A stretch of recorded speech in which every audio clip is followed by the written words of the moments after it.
हिमाचल के कुल्लू में भारी तबाही, 24 सेकंड में ताश के पत्तों की तरह ढह गई इमारतें।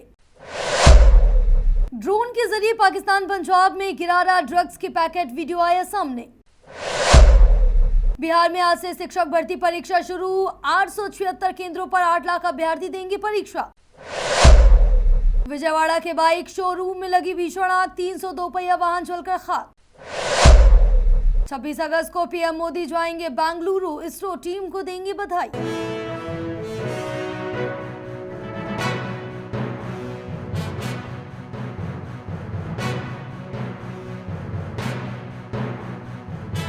नमस्कार, बहुत स्वागत है आप सभी का न्यू इंडिया लाइव में और मैं हूं आपके साथ जयापाल। चलिए शुरुआत करेंगे इस वक्त की तमाम बड़ी और अहम खबरों की ओर। इस वक्त की बड़ी खबर आप तक पहुंचाएंगे गाजियाबाद से, जहां आपको बताते चले कि सिंचाई विभाग ने ऊपरी गंगा नहर हरिद्वार से बंद कर दी है, जहां नहर में उपलब्ध पानी से वाटर की अब सप्लाई की जाएगी, यानी कि जो वाटर सप्लाई है और जो नहर में पानी उपलब्ध है उससे ही ये सप्लाई की जाएगी। तो वहीं शुक्रवार और शनिवार से पानी की कुछ कमी हो सकती है, जिससे परेशानियों का सामना करना पड़ सकता है, क्योंकि नहर से पानी सप्लाई किया जाएगा। तो वहीं आपको बता दें कि किन किन इलाकों में असर पड़ने वाला है। इसमें इंद्रापुरम है, वैशाली है, वसुंधरा है, कौशाम्बी है, इन इलाकों पर असर पड़ेगा।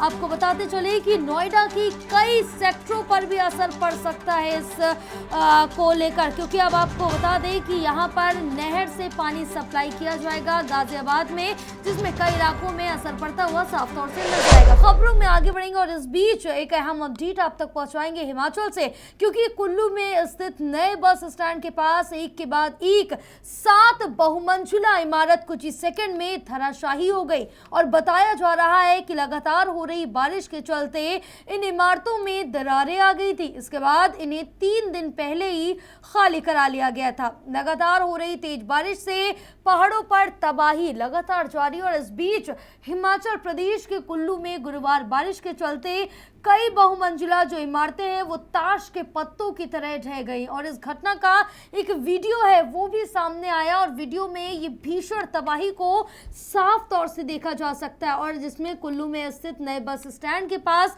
प्राकृतिक आपदा देखने को मिली है। यहाँ एक के बाद एक 7 जो बहुमंजिला इमारतें हैं वो 26 सेकंड के अंदर धराशायी हो गई, यानी कि जिनको बनाने में काफी ज्यादा वक्त लगा था, सालों की मेहनत थी, जो मजदूरों की मेहनत थी, वो 26 सेकंड के अंदर धरी की धरी रह गई। और अब बताया जा रहा है कि लगातार हो रही बारिश के चलते इन इमारतों में दरारें आ गई थी। इसके बाद इन्हें 3 दिन पहले ये खाली करा लिया गया। साथ ही गुरुवार को 7 इमारतें ये ढह गई और एक पर अभी भी लगातार खतरा मंडरा रहा है। और हिमाचल प्रदेश में लगातार जो बारिश का कहर है वो भी दिखने को मिल रहा है। और राज्य की राजधानी शिमला में 2017 में आपको बता दें कि 2017 मिलीमीटर से अधिक बारिश हुई, और यहाँ 122 सालों का जो रिकॉर्ड है वो भी अब टूट गया। हिमाचल के मंडी, शिमला और सोलन में पिछले 24 घंटे में बादल फटने की 4 घटनाएं सामने आई। राज्य में एक दिन में 11 लोगों ने बारिश से जुड़ी घटनाओं में जान गंवा दी, और इसमें से 3 की मौत शिमला में, जबकि 8 की मौत मंडी में हो गई।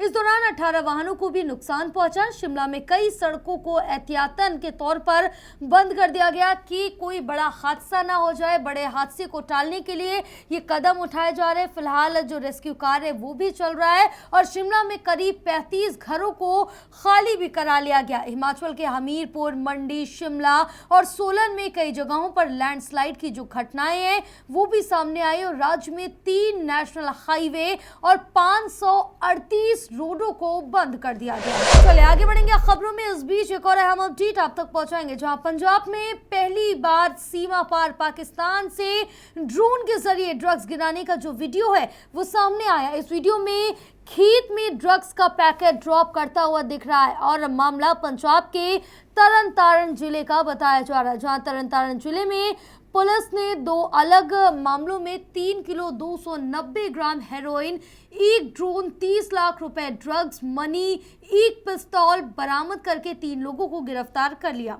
गिरफ्तार किए गए लोगों के पास से ही हेरोइन मिली है, और साथ ही ड्रोन के साथ वीडियो भी ये सामने आया है जो पुलिस ने जारी कर दिया है। तरन तारण के एसएसपी गुरमीत सिंह चौहान का कहना है कि एक खतरनाक ट्रेंड शुरू हुआ है और अभी तक रात में ही ड्रोन सीमा पार से आने की जानकारी थी। सुरक्षा बल विशेष तौर पर रात में ही ड्रोन के लिए तैयार रहते हैं, लेकिन इस मामले में तो दिन दहाड़े ड्रोन के जरिए ड्रग्स ड्रॉप किए जा रहे हैं, जो एक नई चुनौती है क्योंकि रात में ड्रोन की आवाज से उसका पता चल जाता है, लेकिन दिन में और भी आवाजें होने के चलते ड्रोन की आवाज दब सकती है। चलिए आगे बढ़ेंगे और इस बीच बिहार से अहम अपडेट आप तक पहुंचाएंगे, जहां बिहार में आज से शिक्षक भर्ती परीक्षा शुरू हो रही है। यह परीक्षा 24, 25 और 26 अगस्त को ली जाएगी और इस परीक्षा के लिए प्रदेश के 38 जिलों के 876 परीक्षा केंद्र बनाए गए हैं, जहां 12,000 सीसीटीवी कैमरे 8 लाख अभ्यर्थियों पर नजर रखेंगे। सभी परीक्षा केंद्रों के 100 मीटर की दूरी में सुबह 7 बजे से 3 बजे तक धारा 144 लागू रहेगी। और बता दें कि पहली पाली की जो परीक्षा है वो सुबह 10 बजे से शुरू हो जाएगी और वहीं दूसरी पाली की जो परीक्षा है 3:30 बजे शाम से शुरू होगी, 5:30 बजे तक आयोजित की जाएगी। सभी परीक्षा केंद्रों पर जैमर भी लगा दिए गए और परीक्षा केंद्र में प्रवेश से लेकर कक्ष तक कैमरों की नजर भी रहेगी। सभी जिलों के परीक्षा केंद्रों की मॉनिटरिंग के लिए कई व्यवस्था भी की गई है। बीपीएससी कार्यालय में पहली बार कमांड एंड कंट्रोल रूम भी बनाए गए। 50 टेक्निकल एक्सपर्ट्स की मदद से 876 परीक्षा केंद्रों पर हर गतिविधियां शामिल होने के लिए बताई जा रही, यानी कि कोई भी किसी भी तरह की गतिविधियां होंगी वो सभी कैमरों पर रिकॉर्ड कर ली जाएंगी और सभी को इस समय सतर्क रहना है क्योंकि इंतजामात यहां पर काफी ज्यादा कड़े किए गए, यानी नकल की कोई भी गुंजाइश नहीं है। आंध्र प्रदेश के विजयवाड़ा में गुरुवार को एक बाइक शोरूम में भीषण आग लग गई, जिसमें लगभग 302 पहिया वाहन जलकर खाक हो गए। हालांकि आग में कोई भी जान-माल का नुकसान नहीं हुआ है, ये गनीमत रही और ऐसा संदेह ये है कि शॉर्ट सर्किट के चलते ये आग लगी है। तो वहीं चेन्नई कोलकाता राष्ट्रीय राजमार्ग के पास केपी नगर इलाके में सुबह टीवीएस शोरूम और गोदाम में ये भीषण आग लगी और पुलिस के मुताबिक आग शोरूम की पहली मंजिल से शुरू हुई और जल्दी बगल के गोदाम तक फैल गई। सुरक्षा कर्मियों ने अग्निशमन सेवा को सूचित किया और 5 दमकल गाड़ियां मौके पर पहुंची। अधिकारियों ने बताया कि प्री फीडबैक्टेड स्ट्रक्चर के कारण आग तेजी से फैली, चूंकि गोदाम में इलेक्ट्रिक दोपहिया वाहन भी रखे हुए थे, इससे आग और अधिक फैल गई। साथ ही शोरूम, गोदाम और सर्विस सेंटर एक ही जगह पर थे, इसलिए वहां बड़ी संख्या में दोपहिया वाहन भी खड़े थे। ये विजयवाड़ा और संयुक्त कृष्णा जिले में टीवीएस वाहनों का मुख्य केंद्र था। पुलिस ने मामला दर्ज कर जांच शुरू कर दी है। फिलहाल अधिकारियों को संदेह है कि जब कुछ इलेक्ट्रिक दोपहिया वाहनों को चार्ज किया जा रहा था तो शॉर्ट सर्किट हुआ। शोरूम मालिक को 15 करोड़ का नुकसान होने का यह बड़ा अनुमान लगाया जा रहा है। आगे बढ़ेंगे और अब इंतजार खत्म हो चुका है। चंद्रयान 3 का विक्रम लैंडर प्रज्ञान रोवर के साथ चंद्रमा के दक्षिणी ध्रुव के पास उतर चुका है, लेकिन प्रधानमंत्री नरेंद्र मोदी ब्रिक्स सम्मेलन से लौटने के बाद 26 अगस्त को बेंगलुरु जाएंगे और वहां इसरो के वैज्ञानिकों से मिलने के साथ ही उनकी सफलता के लिए उन्हें बधाई भी देंगे। चंद्रयान 3 की सफलता के समय प्रधानमंत्री नरेंद्र मोदी ब्रिक्स सम्मेलन में शामिल होने के लिए साउथ अफ्रीका के दौरे पर हैं। खबर है कि साउथ अफ्रीका के दौरे से लौटने के बाद बेंगलुरु जाएंगे। आपको बता दें कि चंद्रयान 2 के प्रक्षेपण के समय भी प्रधानमंत्री इसरो हेड ऑफिस में थे, लेकिन यह मिशन फेल हो गया था। फिर भी वह इसरो के वैज्ञानिकों को आश्वासन देते हुए आगे बढ़ने को कहा। आगे बढ़ेंगे और भारत ने बुधवार को चंद्रयान 3 के चंद्रमा के दक्षिणी ध्रुव पर उतरने की ऐतिहासिक उपलब्धियों का जश्न मनाया। वहीं पश्चिम बंगाल की मुख्यमंत्री ममता बनर्जी की गलती मजाक का नया मुद्दा बन गई। जी हां, चंद्रयान 3 लैंडर के चंद्रमा पर पहुंचने से कुछ देर पहले कोलकाता में एक कार्यक्रम में बोलते हुए मुख्यमंत्री ममता बनर्जी ने अंतरिक्ष यात्री राकेश शर्मा की जगह गलती से बॉलीवुड अभिनेता, फिल्म निर्माता राकेश रोशन का जिक्र कर दिया, जिसके बाद ये मुद्दा सोशल मीडिया पर चर्चा का विषय बन गया। सीएम ममता बनर्जी ने कहा कि पश्चिम बंगाल के लोगों की ओर से मैं इसरो को अपनी अग्रिम बधाई भेजती हूँ। वैज्ञानिकों को श्रेय मिलना चाहिए, श्रेय देश को जाना चाहिए। जब राकेश रोशन चंद्रमा पर उतरे तो पूर्व प्रधानमंत्री इंदिरा गांधी ने उनसे पूछा कि वहां से भारत कैसा दिख रहा। उन्होंने कवि इकबाल की फेमस लाइनों का जिक्र करते हुए जवाब दिया और कहा कि सारे जहां से अच्छा ममता बनर्जी की गलती सोशल मीडिया पर वायरल हुई। आगे बढ़ेंगे और स्वदेश निर्मित हल्के लड़ाकू विमान तेजस से बुधवार को गोवा के तट पर मिसाइल अस्त्र का सफल परीक्षण किया गया।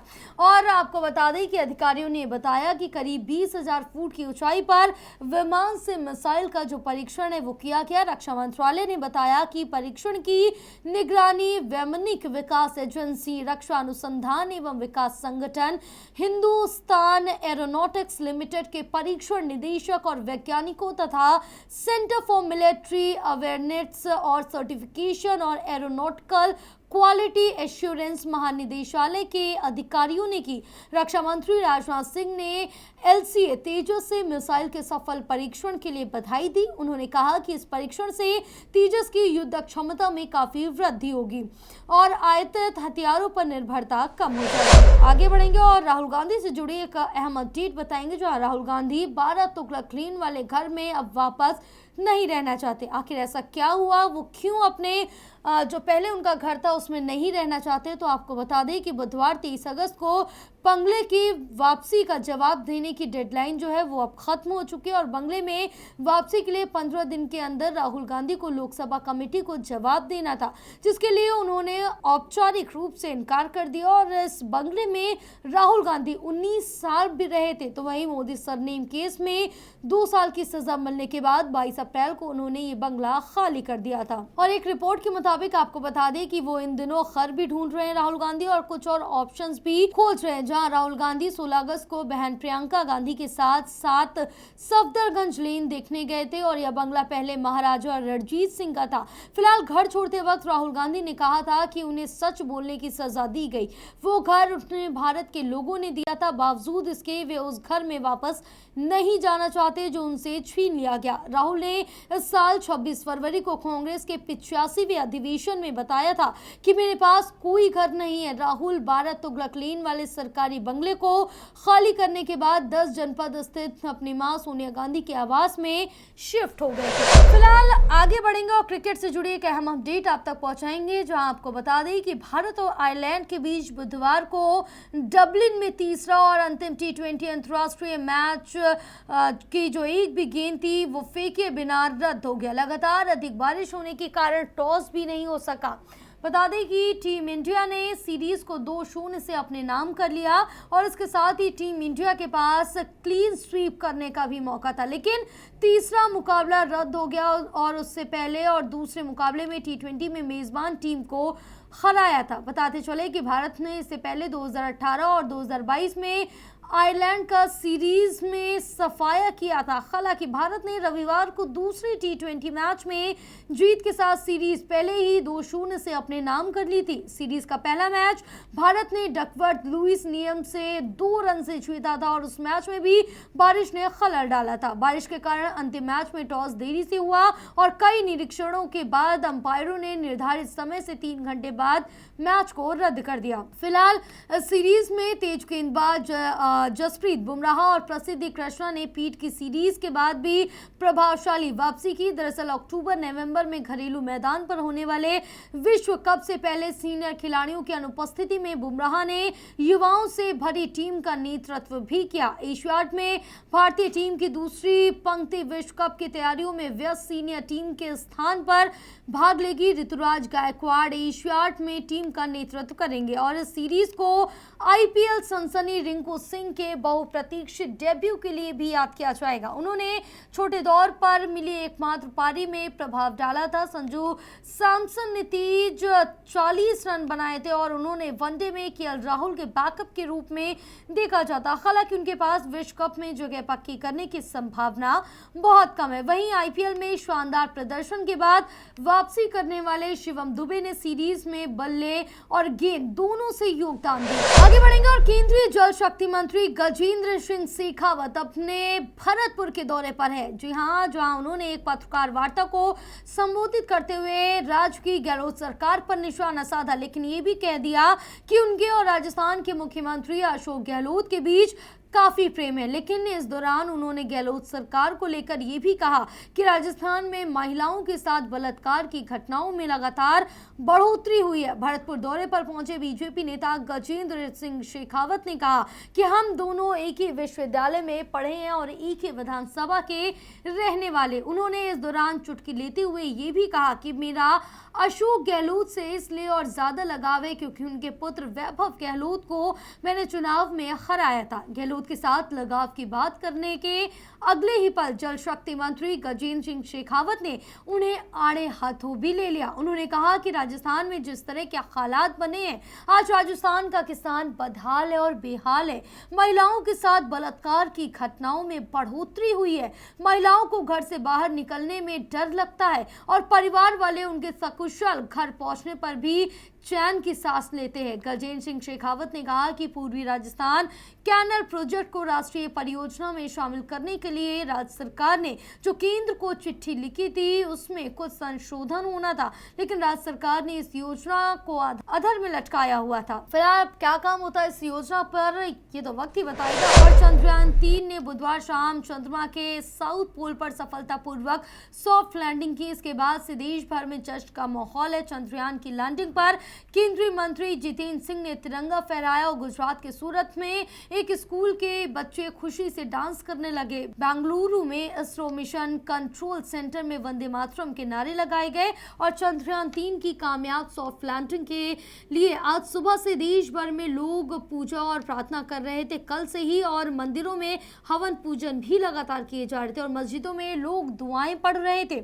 उज्जैन के महाकालेश्वर मंदिर में बुधवार को सफल लैंडिंग के लिए खास भस्म आरती की गई। वहीं अजमेर की दरगाह शरीफ में लोगों ने दुआ की। श्रीनगर की हजरत बल दरगाह में भी दुआ की गई और उधर उत्तर प्रदेश के सरकारी स्कूलों और मदरसों में भी चंद्रयान 3 की लैंडिंग का लाइव टेलीकास्ट किया गया था। राज्य के स्कूलों और दूसरे शिक्षण संस्थानों में भी इसका टेलीकास्ट हुआ। हरियाणा के स्कूलों में भी मिशन की लाइव कवरेज दिखाई गई थी। फिलहाल चारों तरफ ये लाइव कवरेज चल रही थी, लाइव स्ट्रीमिंग चल रही थी। चारों तरफ जो माहौल था वो काफी ज्यादा रोमांचित था और एक एक पल धड़कने बढ़ाने वाला था, क्योंकि जो आखिरी का कुछ समय रह गया था उसमें सभी के दिल की जो धड़कनें थी वो बढ़ गई थी कि ये सॉफ्ट लैंडिंग हो पाएगी या नहीं। लेकिन सॉफ्ट लैंडिंग के बाद पूरे देश दुनिया में जश्न का माहौल देखने को मिला। मुझे दीजिए इजाजत और आप देखते रहिए न्यू इंडिया लाइव। नमस्कार।